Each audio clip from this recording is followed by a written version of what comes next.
Hello and welcome to a very special one-off episode of Tour Talk, as this week I'm joined by Frank Bello of thrash metal legends Anthrax to discuss his brand new book, Fathers, Brothers and Sons, Surviving Anguish, Abandonment and Anthrax.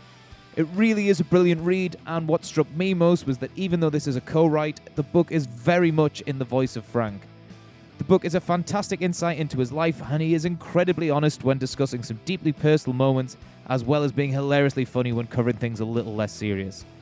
We also delved into current topics too, as we learn what life is like touring within the new COVID bubble environment. We discuss Anthrax's 40th anniversary and the prospect of celebrating this properly on the road in 2022. And of course, this would not be Tour Talk without covering food, so there's a nice slice of that for you too. New episodes of Tour Talk go live every Monday, so please subscribe, comment and like if you enjoy what you hear, and help us spread the word by continuing to share this with anyone you think will enjoy. This is Tour Talk. Hey Frank. Haha. Dario, look at that head. Oh my man, God. Check it out. How are you? I've never seen you with that haircut. It's been I'm loving it. It looks awesome, dude. It's been a work in progress through lockdown. Trust me, like not being able to go out the house for like 6 months was really, really important. I'm glad you dig it. Maybe we can do the same to you sometime. Dude, I'll do it right now. I don't give a shit. I'm ready. I'm ready. So you played a show yesterday, right? Yeah, louder than. I will keep saying larger than life. It's louder than life. So how's it been? It's touring life now is definitely different. It's very sterile. That's the best way I could describe it. We're all in a bubble. Everybody's kind of got to be in a bubble to stay safe, and so you can go home to your families and be safe and all that stuff. So we're all very, very cautious. That's the way life is now. Look, I think we're lucky enough to be able to do this right now. Yeah, and this predicament that the world is in right now. And we're all sick of it. Everybody, the world is sick of being like this now, but it seems like we take 2 steps forward and we take 3 steps back. So I don't know what to say anymore. I'm just going with the flow. And that's the only thing I know how to do at this point. And just and make music, move on, and play shows, write music, and do the only thing I love to do in life, really. So sure. So I had like 2 questions on this, because firstly, what's it like living with that kind of uncertainty? I mean, we've seen Kiss cancelling shows whilst they're out on tour because people are testing positive. Obviously, bands like Anthrax are used to doing massive runs of shows where, and at the minute you're flying in and you're flying out doing a show here and there. How is it balancing that like kind of new way of touring for you in amongst all the uncertainty and trying to plan and trying to progress? At any given time, the way I look at things, at any given time, the rug can be pulled from underneath you. Yeah. Honestly, any band, anywhere we are, it doesn't matter in this circumstance where we're at right now. It's unfortunate, but the only thing I know how to do is just do it and, take all the precautions, be smart about things. Look, I come to my room. I don't hang out and party. I wear a mask. It's my personal thing. I don't do anything. For all of us, for that matter. Last night we all went to dinner. We had we sat together. We all had that vibe, and then we went back to the rooms. And that's the only way to survive, I think, right now, from this COVID thing. And just try to stay away from it if you can. If you can, is to take care of yourself. And because the bottom line is, dude, I don't give a shit about anything else. I want to be home. I want to go home to my family healthy and not spread it. Oh yeah, I've been double vaccinated. Fine. But still this Delta variant, and who knows what else is coming. But at this point, we all have to make a living and we all have to move on. But you really have to be really careful. And I'm not used to it. Not to get to your question, I'm not used to this. We're used to doing long tours. We're doing weekend warrior stuff at this point. Like the festivals, you fly in the night before, play the festival, fly out. Like today, I'm flying out back home. But then when I get home, I'm always, I'm going to take a test again because I have a family, and you have to be smart about this stuff. And it's a pain in the ass, is what it is. It's dangerous. It's a pain in the ass, and I can't wait to the day where you and I can be in the same room and not have a mask on and not have to worry about washing the bottle of water I just got, you know what I mean? Wiping it down. It is what it is for now. And I guess this is it, man. And you just deal with it. And it's a big inconvenience the way I look at it, but you have to stay healthy and you have to stay cautious. And that's the way how about this? That's the way I'm touring for now. I can speak only for myself. I don't know how other people are doing it, but I try to be careful, but who knows? Who knows, dude? You know? So obviously having spent some time with all of you, I mean, you're an incredibly personable guy. You love hanging out with other bands and checking out other bands on stage. So has that like sterile environment backstage affected shows or the atmosphere or gigs in general? Is it absolutely having an impact? You know, yesterday backstage at Louder Than Life, I saw my friends in Korn, the band Korn, just to say hello. I would love to hang, and you know, everybody's doing the elbow bumps and stuff. Everybody's got the mask and all the good stuff. But you want to talk more, you know, and sure, it's just not that. It's not it's you just feel like, all right, I don't want to take too much time because I don't want to get anybody sick or vice versa or anything like that. I just you feel like, let's be careful. Everything's be careful. It's all respect. It's all out of respect. You just feel like, all right, there's a little say, hey man, how are you? Miss you, all that good stuff.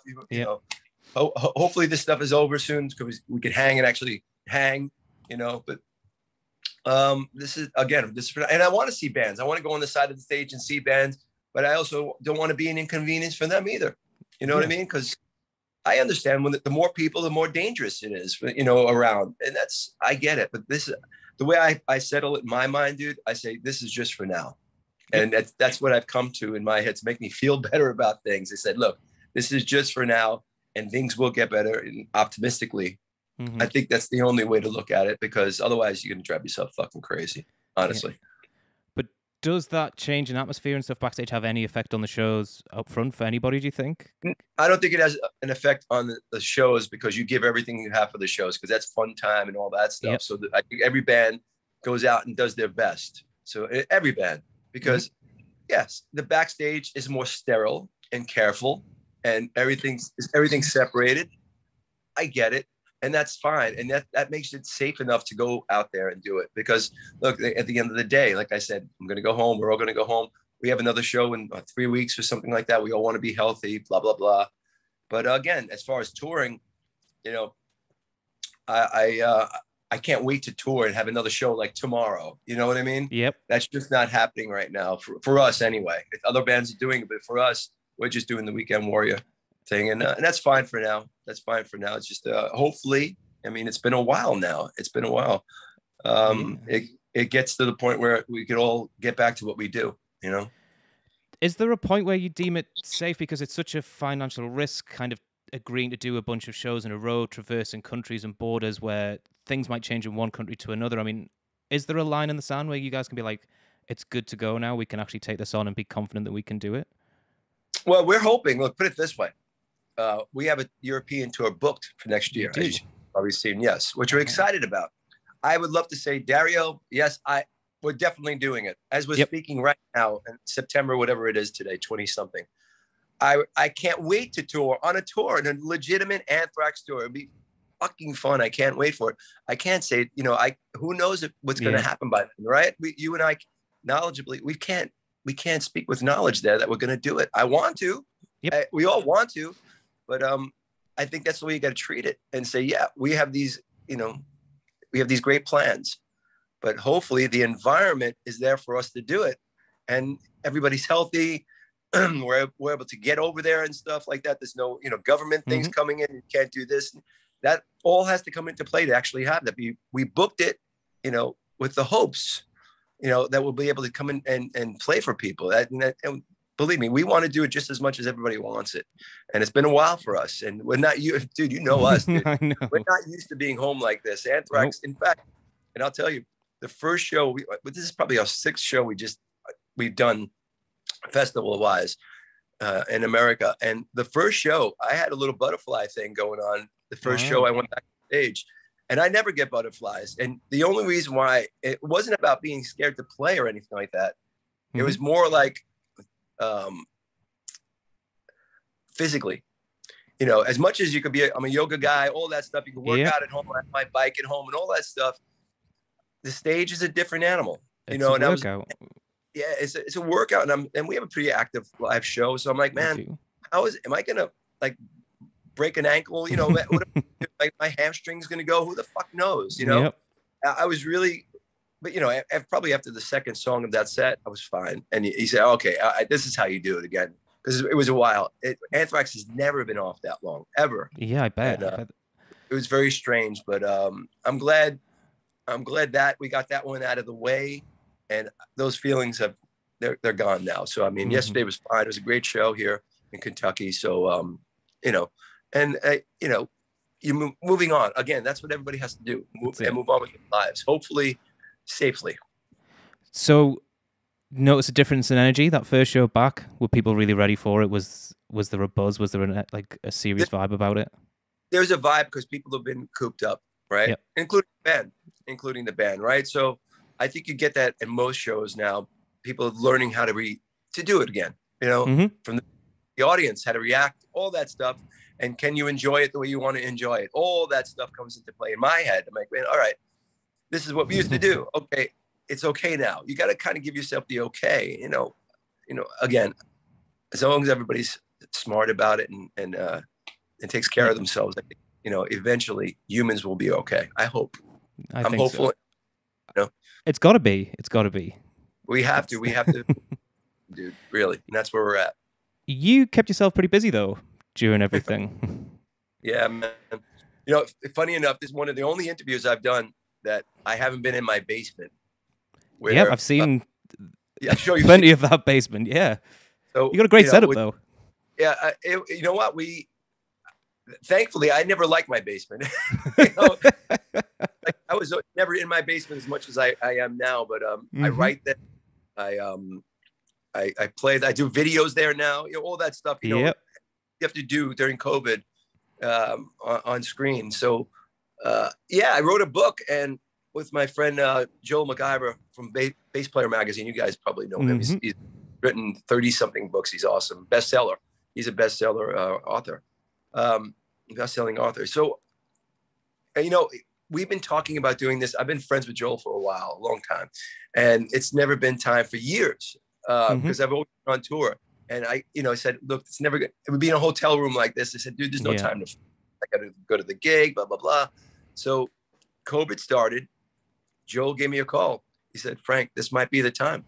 And I was in that basement and I said, yeah. And that basement was where, over a number of months, we wrote the book and it was great. It was fun and it was scary and it was dramatic and it was painful all at once.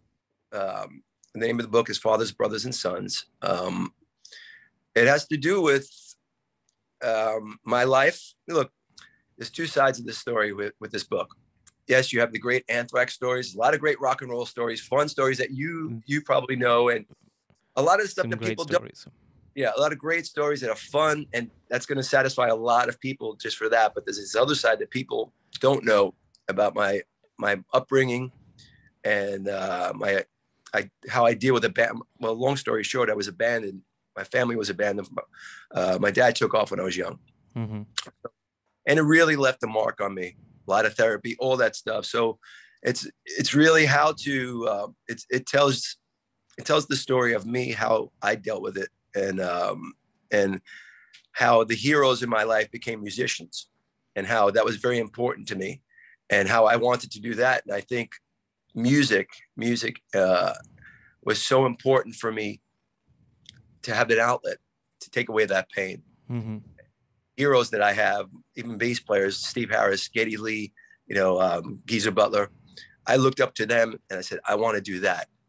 The guys in Kiss, I said, those are my heroes. That's what I want to do. So it kind of took the focus off of the abandonment, and it gave me hope, and it gave me drive, and it gave me something to accomplish in my life. And this is my story. I have to say it's my story. This is how I did it.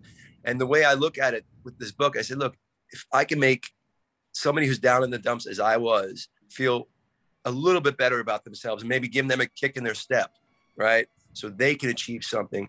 I just feel that when everybody's going through a really hard time right now, man. So maybe there's one person that could help and say, man, Frank did it, then I can do it. Mm-hmm. I guess that's what part of life I'm in now. It's just like, look, I've been very fortunate. Why not try to, if somebody else can get help like this, let's do it and make a positive thing out of it. That's where I'm at.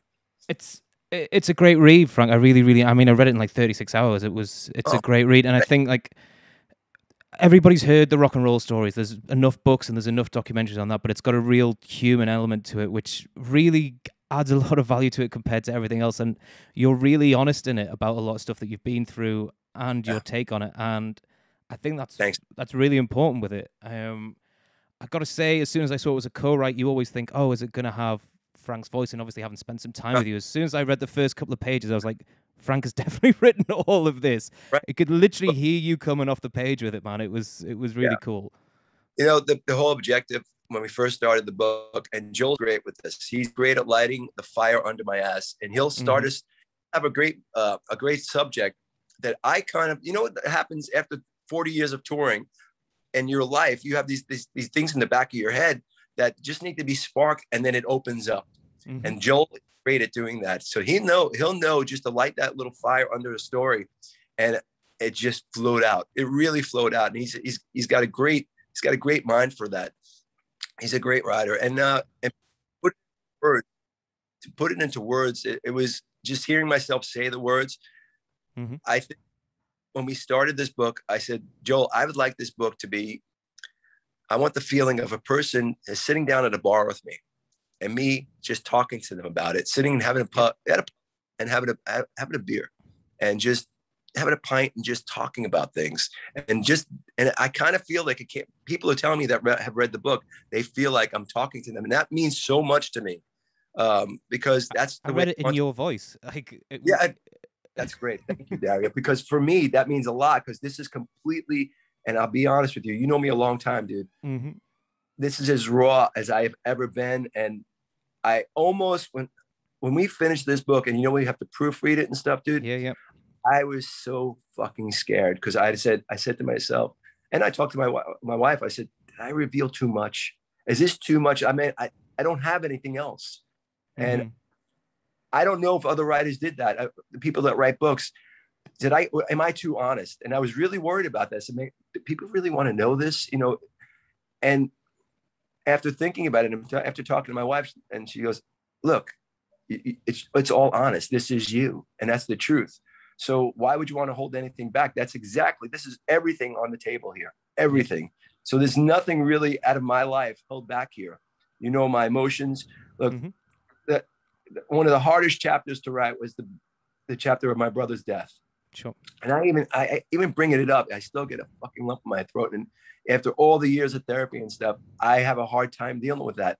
That was the hardest chapter. We had to take, there was so many crying breaks on that chapter. We had to keep coming back to it.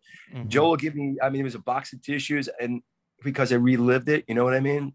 And just for the people that are watching this right now, just so you guys know, unfortunately, in 1996, my brother Anthony, he was 23 years old. He was murdered in the Bronx, New York. And it obviously a traumatic thing for my family and myself. We went to the murder scene. It was very, very hard dealing with it. And we went through the New York criminal courts there, the Bronx criminal courts. And that was like a Martin Scorsese film. And it was just a very hard time in our life. And it's all in the book, and how I went, and I've said this in other interviews, but I kind of snapped, to be honest with you. And you've read this in the book, and I snapped and went dark, and I kind of went for revenge. I became a hunter, and if I was not Frank from Anthrax, I didn't give a shit about anything at that point. I just saw this one vision of what I wanted to accomplish. Thankfully, I didn't accomplish that mission. And and about 2 weeks in of being at the hunter, I came out of it. Thankfully, through a lot of talking and a lot of thinking, And I came out of that zone I was in, because that was a very, very scary zone. I never want to see that guy again. I was in a scary zone where I didn't even know who I was. And I don't wish that on anybody, because it's a tunnel vision, and it's a very, very scary place to be when you're not yourself. And I'm glad I came out of that. And the reason why I came out of that is because I kind of saw this whole future thing of my mom. If I did this, if I did what I wanted to do, my mom would lose another son, being me. Either I was going to be in jail or probably dead.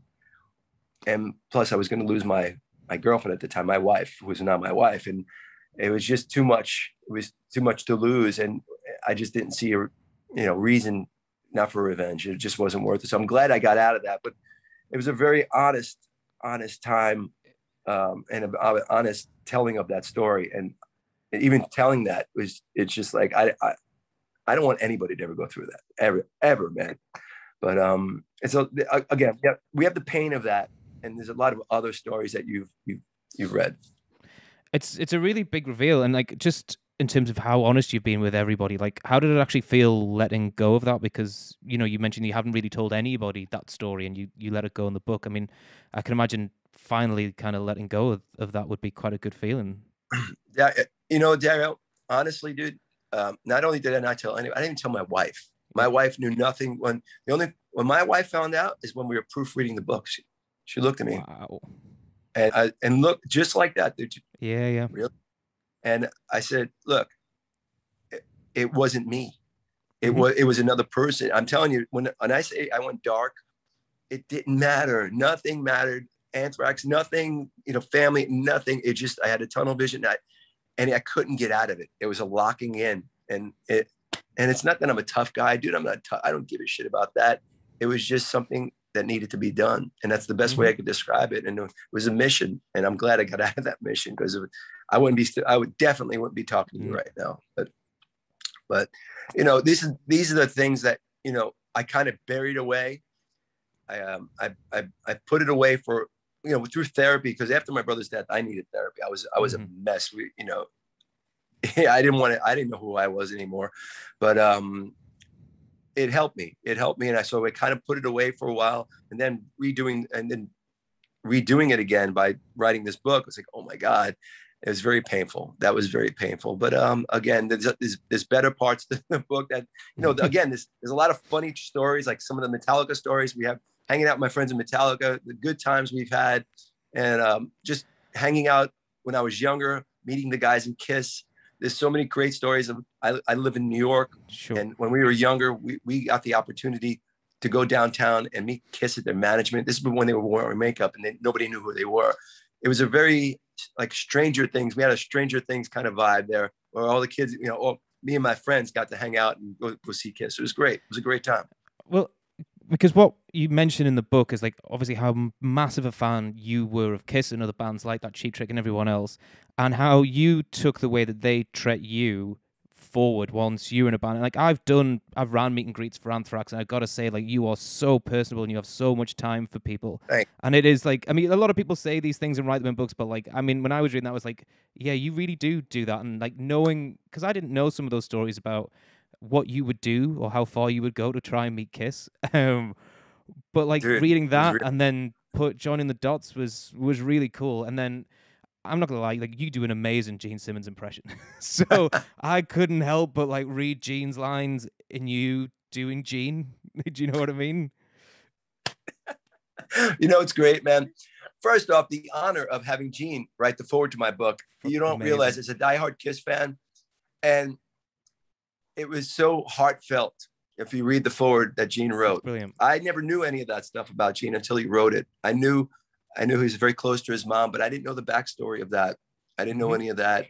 And he grew up without a dad also. So for me, it all made sense. And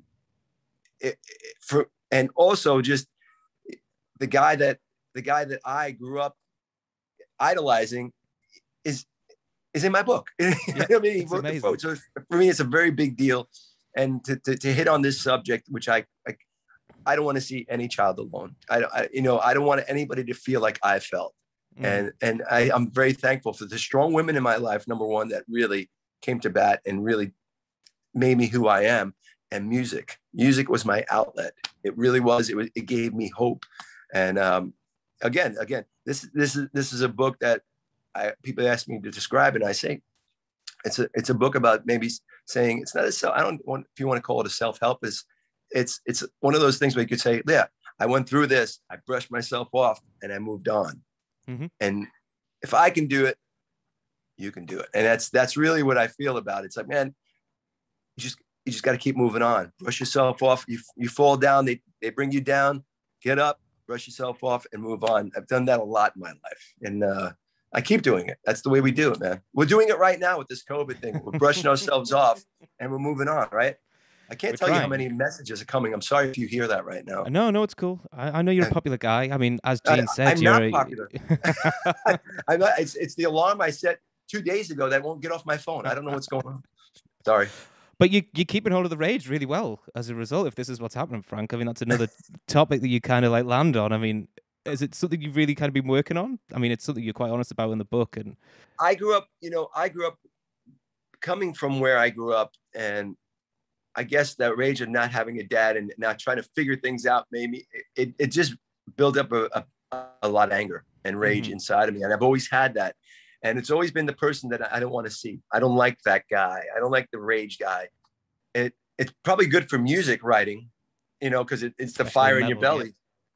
Right. That's the fire in your belly. But the other side of it is, I don't want to. I've been through a lot of therapy to get rid of that, because it's not a guy that I like to be, because I like to make people feel good. I mean, I want to hang out with people and get to know them and have fun. Yeah.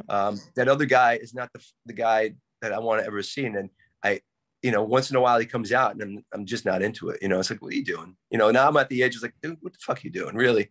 So I know how to cope with it now, but I guess from where my upbringing, it's been there. It's been a constant companion that I never really wanted. But sure. I talk about that in the book. No, it's great. I mean, it's just it actually made me think of quite a funny moment where like the rage was justified. I mean, it's funny now. It probably wasn't funny at the time, but when I used to work, it's my fault. This is a shitter on me, really. Because we did a show. I can't even remember where, but part of my job was to make sure that the correct pass sheets were up on the wall so that nobody could get backstage to get into the backstage area or anything like that. So totally missed a beat. The show went great. You guys came off. 4 of you went upstairs to the dressing room, but John wanted to go back to the bus to get changed for some reason. I have no idea why. So I get you guys to the stairs, off you run, and John runs back to the bus. So I get him to the bus, and that's fine. And then I get a message over the radio: "You better fucking get back here quick. There's people trying to get in the dressing room." So I run up these stairs, and I just see these 2 guys sit at the door to the dressing room, and Frank Bello in a towel, obviously berating these guys for trying to get in the dressing room and invade your space and stuff. I don't remember if you can remember this at all, but yeah, I remember. I think I was naked. I was completely naked. These 2 dudes out of nowhere came in, and they went. I said, "Dude," I remember. I say, "Dude, I'm just dressed. Let me dress, and we'll come in and say hello." Yeah. They wanted to come in, and I was like, but I think they were drunk and stuff too. It was one of those things. I'm like, oh my God, how am I going to deal with naked in a towel after the show? You're sweating your balls up. Just let me dry, and I'm good, dude. Then we'll come out and talk and hang out. But they were aggressive, and it was just like, get the fuck out. Come on, dude. Let me dry my balls, and then we'll talk. Really. Because it's usually after the show, I'll be around the dressing room just to make sure nothing like that happens, and then I just run up the stairs. And there's one time I'm there, I see what's going on. My heart fucking sank. I was like, oh, I am so fucked. Oh, shit happens. And you know what? There's more of that where that came from. You know that. For sure. You mentioned food a lot in the book. Very important. And it's clearly a massive part of your life. And when we were working together, a big issue for you, I don't know if you want to talk about it or not, was that I'll talk about it. You obviously had some sort of stomach ailment, and you were super cautious about what you had to eat, because I don't think a lot of people understand exactly how tough touring can be, and there are that side of it. So you had to eat a lot of plain food all the way through, and one of the most difficult parts of my day was getting people to read the fucking rider to make sure that you got plain grilled chicken and plain green beans, and that was it. So there's a lot of stuff that goes on like that on tour where I don't think people realize how hard it can be, and what they only see the hour and a half you're on stage, not the shit you The go other through to side. get yourself there. Yeah. Look, and food is a big part of my book because I grew up in a great Italian family, that Sounded Italian American amazing. family, and the food that my grandmother and my family prepared was, and I compare it to like Martin Scorsese films where he has always Yep. highlights the food in all those movies, all those great movies that he has. That was, I identify with that because that was kind of like my family. Like you see the great foods and everything, soup to nuts, man. Like from the starters to the main course to the desserts, and I describe them all. And because I see it like as a camera, I look at Yeah, him, yeah. like I could still see my grandmother's, rest her soul, Tina Babes. We call the Tina Babes for love. The 3-colored cookies that she made. And I think I describe them in the book because they You were do. this wonderful 3-colored cookies. They call them rainbow cookies. We call them 3-colored cookies because they had this beautiful chocolate on top of that. She made homemade. She You're killing me. wake up at 6 a.m. and start these things, and then she continued for day after day just to get each layer. That's how much she cared. So for me, and the sauce, and you can call it gravy. We used to call it gravy in my house. The red sauce, she started in the morning, very early in the morning. Then she put the meats in, and that's how they did the flavor of the meat. The flavor of the sauce is in the meats that you put in, the pork, the steak. And then over whatever kind of pasta you want. It could be anything. It was just the best. You ravioli, I'm getting hungry right now. I'm But so I'm just hungry. saying, so it's all with love. I grew up again in a wonderful house of my grandmother. Actually, when I was younger, after my dad took off, my mom had five children. I was the oldest. Mm-hmm. So when he took off, we lost the house. There was no money. We went on welfare. And you read this in the book. So there was no money. So to make things easier for my mom, I went to go live with my grandmother. And plus I was getting my ass kicked every day because when we lost the house, we had to move to like a lower income kind of vibe, like a house. And every day to walk into school, I say this in the book, I got my ass kicked literally every day from the same two dudes, where there was only one path there. And it was just very traumatic. And I didn't think I was going to survive for much longer. So I went to live with my grandmother, and it all happens that Charlie Benanti, who I'm related to, the drummer of Anthrax, lived in a house. Charlie's my uncle.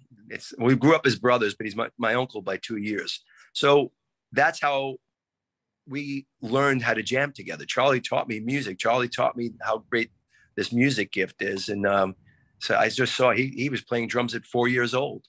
And I always said, look, I want to do something like that. I want to play guitar. And then they saw him play guitar. I said, I want to try that.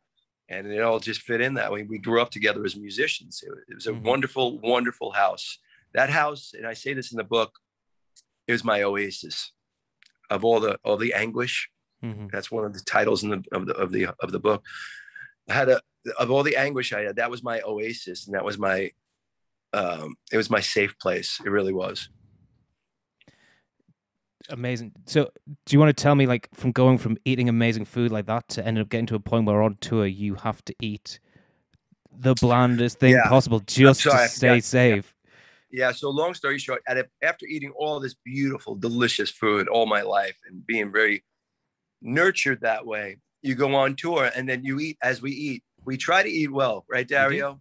I eat pretty well. I'm pretty good. Yeah. Yeah. So long story short, what happens those drunken nights, you forget to eat well. And I'll be honest with this. There's this one specific night. I remember we were on tour with Pantera and we're playing Mexico City. And this is where it really all started. And we were out on the streets of Mexico City. I remember Dimebag, all of us, cruise bands, having a great time. Loaded, one of those scenes, you could see it, just walking, stumbling around. Great time, laughing our asses off. There's these little stands of sausages, meats, all that stuff. I'm drunk like a fool. Everybody's eating these things. So I decide I'm going to try one.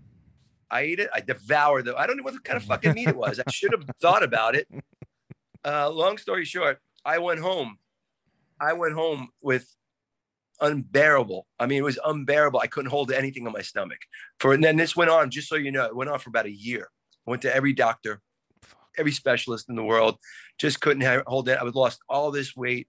Yep. Long story short, I brought 2 parasites home. This one specific specialist found 2 parasites under my liver, and this was making me. I couldn't hold anything. It was horrible. I lost all this weight. Blah blah blah. So that really did a number on my stomach and my digestive system. So from then on in, I've had this quest of nurturing now what we talk about in our diet now. Like everything I have to eat on tour I have to be really careful. Mm-hmm. I mean, I have 10 doctors at this point, and they say, look, this is your diet. This is your life now. So just think about when I go over to my family's house to eat, like with one of my aunts, and they want me to eat all this delicious food, I have to be selective. And even as I say that, that hurts as I say that, selective. I feel it. It hurts. But it's either that or live on the bowl. Right. Yep. and that's a dangerous thing on tour, man. You can't, you don't want to roll those dice. No way. Because people that have been on the road, they know either there is a good bowl or there's not a good bowl. And we're talking toilet bowl. Yep. And it's toilet humor, but it turned into like, it could be very, very dramatic, very fast. Yeah, no shit. So you've obviously been on tour as part of Anthrax, but you've also fronted an outfit too. Yeah. Altitudes and Attitude with my friend Dave Ellefson. We did a record a few years back. And these are songs that I had, and Dave had some songs, and I just want to literally get them out and see. And because I do this all the time. I do open mics. We've talked about this area. I do open mics when you're able to do open mics nowadays. Mm-hmm. With those. You got to take your own mic with you these days and stuff. It's crazy. Yeah, dude. Yeah. So Dave and I got together. We were doing all these bass clinics for a long time. We did bass clinics, and we would jam at the end of these bass clinics together. So Dave said to me one day, why don't we just start writing songs? So I had a bunch of songs. He had some songs. We got this album out, and Jay Rustin produced it. It was great. It did well. And it was a lot of fun. And I sang it. I sang on it. It was just a good time. In fact, right now, I have some stuff I've been writing solo wise. It's like a continuation of that. Yeah, it's a continuation of that. I don't know what Megaforce wants to do, but I just recorded some of them. So, I mean, after the book, and then we'll talk about that, So how did you find it fronting a band and touring your project, essentially, compared to being a part of an entity like Anthrax? It was fun. You know what it is? I sing a lot with Anthrax, and that's all great and fun. But it's a different animal when you're the lead guy. I remember we opened for I think 2 weeks in Europe for Slash. You did, yeah. Big fucking places, great shows. I love those guys. Guys in Slash, the band. Awesome. Slash is a great dude. He was kind enough to have us out, and they were digging it, man. And it was a different animal. It was a completely different vibe. It was just me, Dave Ellefson, and a couple other guys play with us. It's just great, man. It's I found for me it was freeing. It was freeing, and and plus I got these songs that I've had. A lot of them. If you read the lyrics, they're just about my life and my head. Get it out, when you see people singing those lyrics, man, it means a lot to you. So I got to see that from my perspective. I thought that was a lot of fun, from the mic to the crowd coming back at it. I thought that was just a really great thing. And obviously I want to do more of it, but times are a little different right now. We'll see. Yeah. I mean, it was amazing to read like what Booze and Cigarettes was about compared to what you think it would be about. But obviously you mentioned in the book where it all came from. Joining the dots and stuff like that is quite. It's all these little things for me from the book that I get to join a few dots, and that's and that's great. Really cool. And that's what it's supposed to be about. Like a song like Booze and Cigarettes, you could hear Booze and Cigarettes. Oh, it's a party song. But what I say in the book, and this is just one of the songs. It again, when my grandmother, who I love, and rest her soul, who I grew up with, and I miss her dearly. She went through chemo. She developed lung cancer. And this is how she passed. And when she was going through chemo, it was a very tough time, obviously. But I would always bring her to chemo. And I remember wheeling her to get her treatment in the wheelchair. So we'd be walking. I just wanted, because it was the face on her. She always had this great smile on her. But when that came up, she always had this kind of nervous kind of the inevitable, the inevitable look. I've And seen it. I've done it. Yeah. yeah, so no, and I don't want anybody to ever go through that. I would always try to make up any crazy or stupid thing that came out of my mouth just to make her laugh. Anything I can bring up to make her laugh. So she never smoked a day in her life, drank a day in it. She's one of those amazing people on the earth. So as I was wheeling her, I would just try to make her laugh. So one day I just said to her, "Come on, Graham, on the way there, we'll stop for some booze and cigarettes and have a party." And she would laugh. She goes, "Shut up, Frank." And it was a funny thing that she did. It made her smile. Yeah. Because you know how ridiculous that sounded, because I'm a ridiculous person, but anything to make her happy. And so the booze and cigarettes was that little moment. It was with my grandmother, Tina Babes. It was like, "This is for you, Tina Babes." So every time I sing that song, I think of her. That's pretty cool. Yeah. On Altitude, I don't know if you, obviously Dave went through some stuff with Megadeth. I mean, I don't know whether you'll be doing some stuff going forward or how you felt about But that right whole now thing. I'm doing some solo. Dave's doing another band. Dave's Yeah. my friend. I love my Cool. friend. He'll always be my friend. That's the bottom line. He's doing some stuff with another band, and I wish him success. Yes, I talk to him at least once or twice a week, so we talk all the time. So everybody's doing their own thing. I got the Anthrax thing going on, the book. So trying to balance, and a family. And a family. So you have to make time. Family first, dude. You know that. I do. Family first for me, and then everything else comes after that. But hey, in the future, I don't know. Of course, I work another Altitudes and Attitude record. Why not? But right now, everybody's doing their own thing, which is cool too. Solo thing sounds fun. Yeah, and you know what? It's different. It's definitely different. It's more, again, people have heard the songs. My close friends, they said it's a continuation of Altitudes and Attitude, which is kind of cool. So I like that. So that's the kind of vein it's in. I'm psyched about that. So those shows that Anthrax have got booked late 2022 are in celebration of that 40th anniversary.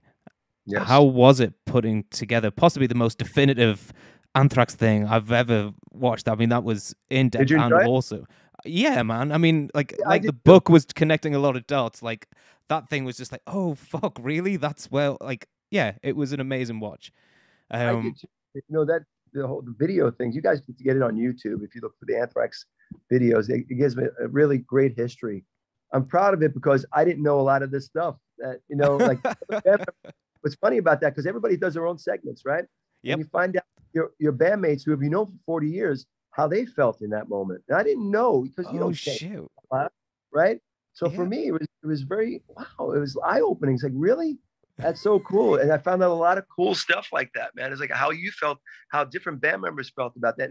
And the people around us, all the fans, like Henry Rollins, who I'm a diehard fan. I didn't know he liked Anthrax like that. It's so cool. Yeah. All these great people, that are just cool. Keanu Reeves, I knew that. And just a lot of cool little things in that thing. So it kind of sparked us. Yeah, 40 years, and you don't realize it's 40 years right off the bat. Dude. I mean, that's an incredible achievement, dude. You don't realize it's like 40. I don't feel like it's 40 years, and you don't feel like that. And I guess that's good for the future. But it made me look back and say, what a great ride, and how fortunate we've been. And I'm very grateful for it. I'm very, very grateful for the ride it's been. And for me, it leads to the next step. That's really cool. So in terms of the tour, is there anything planned special for that? I mean, I know you did the live stream and you picked out some stuff that you hadn't done in a long time. Is there a plan to take some of that on the road or do something different? There will be absolutely special. We're starting to plan that now. There will be special plans for that tour. That's the idea, celebration, and just get back to what it's about. And really, and I guess we're gonna just go back to the history of Anthrax and have fun with it. There's a lot there. There's a lot there, man, to dig into. Yeah. So we're gonna have fun with it. Yeah, that's pretty cool. So you spend a lot of time in your basement, like the whole live stream thing, the film and stuff. I mean, I assume it's been a great time for you to learn new tech and get used to all of this and Zoom calls and interviews like this and all the rest of it. Are you a fan? I'm technically challenged, as you know, this area. It's why I ask a little. You know that. How many times have I asked you to help me with all this nonsense? I'm learning as we go, and I learn every day, and I'm YouTubing everything. I'm reading stupid directions that I don't want to read. But it is, and this is the new way to do things. And I get it. I just like picking up a guitar and fucking playing. I want to play. I don't want the technical aspect of it to get in the way of that feel. You know what I mean? There's that barrier. So I guess the more smooth you get with it, the easier it is to get back to your guitar. So then I made that deal with myself. Okay, learn this. You can get right back to the guitar and play and write. And that's kind of what I'm doing. It makes me feel better that way. If you do this, get over this technical hump, and then you can get back to doing what you do. Hey, I saw the video you doing of Number of the Beast. That was great. And it was a nice little throwback. I remember that. I believe, because I went to my attic and started picking out some basses. I was just looking through my basses and stuff. I can't imagine what you've got up there. I didn't remember, to tell you the truth. I was very psyched when I found that. I found another signature model from another. I'm gonna do another video when I get some time. That I found. I'm like, I got to do something on this, and because I'm a fucking fan. I'm a fucking fan, and I don't want to ever forget where I came from and what made me feel good. These heroes that I have signature basses from, I'm lucky enough to have that. For me, is very real. The reason why I want those signature models from these bass players, because they meant a lot to me. So Steve Harris, when I had that bass, when I got that bass out, that signature model Steve Harris bass, it meant so much. And then he signed it for me on tour.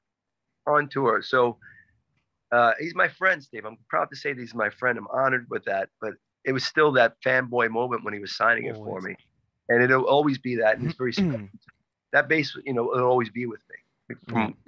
I'll pass that on to my son. That's the way it's going to be with that. So it's a very special thing that I don't want to ever lose, that childhood kind of fanboy thing that is so special to you inside, that makes you feel like that. So that's pulling out that bass and playing that song. All of a sudden, I was 16 again in my basement, jamming that song, Number of the Beast. So that's what matters to me. I don't want to lose that. I don't think anybody should ever lose that kid inside of you. You know what I mean? Very important. So my first gig back, I went to see Bruce do his evening with Bruce Dickinson. Yeah, how was that? It was really cool. I mean, I've read the book and stuff, so there's a lot of information there that you've probably already heard, but it's cool to hear him tell it. But the second part is like a Q&A where you write out questions beforehand, and he answers them on the fly as you go, and that was really cool. But the best bit is somebody asked him how he warmed up, and he picked out Trumpets of Jericho, which is off one of his solo records, and he sang a bit of that a cappella. And then he sang a verse from Revelations a cappella, and it was just like, man, that 30 seconds was worth the $40 admission alone. It was like one of those moments where no one saw it coming. I mean, obviously it wasn't scripted or anything like that, and it just takes you right back to digging through Peace of Mind and loving those records. And Bruce sings better now than he's ever sang. I mean, really, honestly, I couldn't believe the power in his voice, like, because he's not using a proper microphone. Like, he's just in the stage, like maybe 3 rows in front of me. Blown away, genuinely blown away.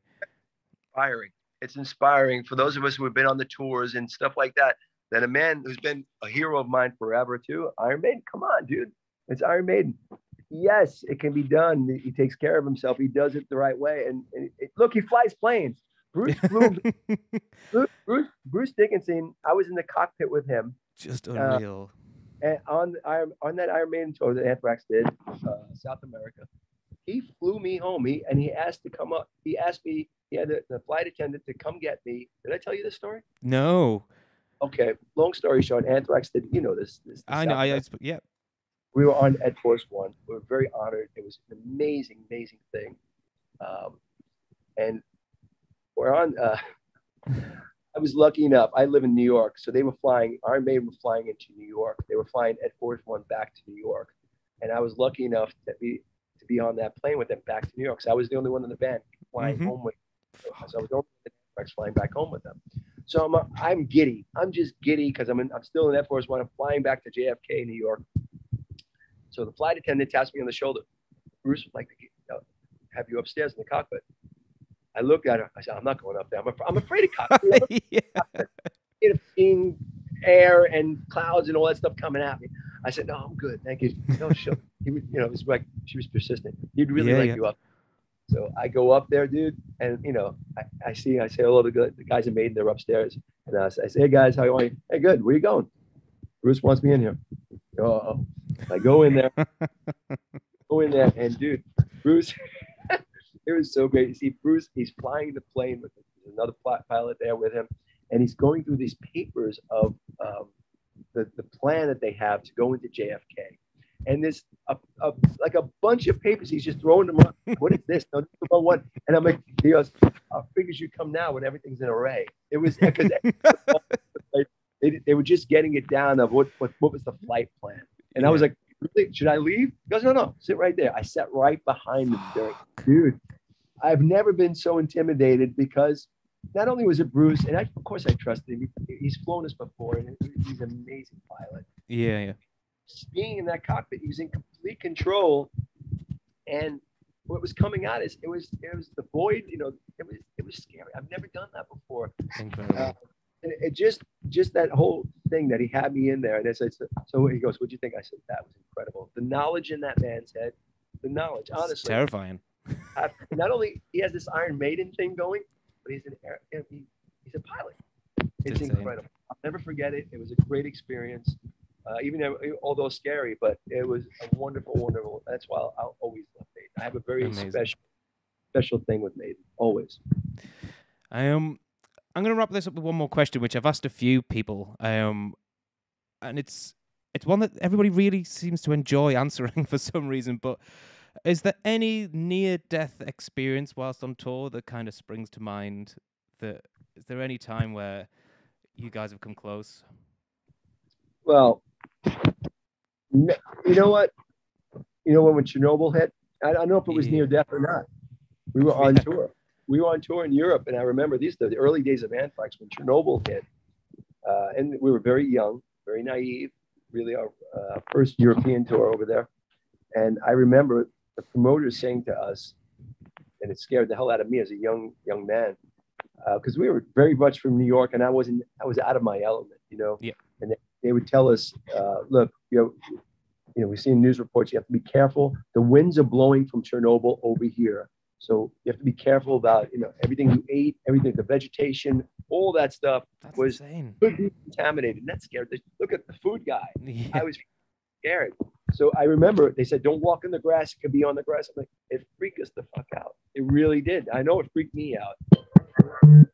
The bottom line is, for the most of that tour, all I ate was cheese and water for 3 weeks. Because you thought there might be radiation on the food? Because of the way they were putting it to us. It's like, there might be. You guys, be careful. They're saying that the winds are blowing over from there and it's contaminating things. I'm like, what? And how old were you at this point? I was 19, something like that. 18. And your first time out of the States, like. Yeah, first time out of the States, very naive, wide-eyed and not knowing much, just accepting everything and not knowing the road, all that stuff. Sure. And so that wasn't life. It wasn't, I don't think we were in danger. Thank God we weren't in danger, but that felt like it at that point. Yeah, I bet. I think every day you're on the road, anything could happen. So, especially in this world now, I think every day is a risk. Sure. Just gotta not think about it, move on. Dude, it's been awesome. Thank you very much. Take care. Enjoy your evening. Enjoy your flight back. Say hello to the guys for me, and cool. I'll see you soon. Thank you, Frank. Right. Bye, dude. Congratulations on making it to the end of another episode of Tour Talk. You can keep up to date with us across the socials at Tour Talk Pod. So that's Facebook, Instagram, YouTube, and Patreon. Please subscribe, comment, like, and share, and we will see you next week.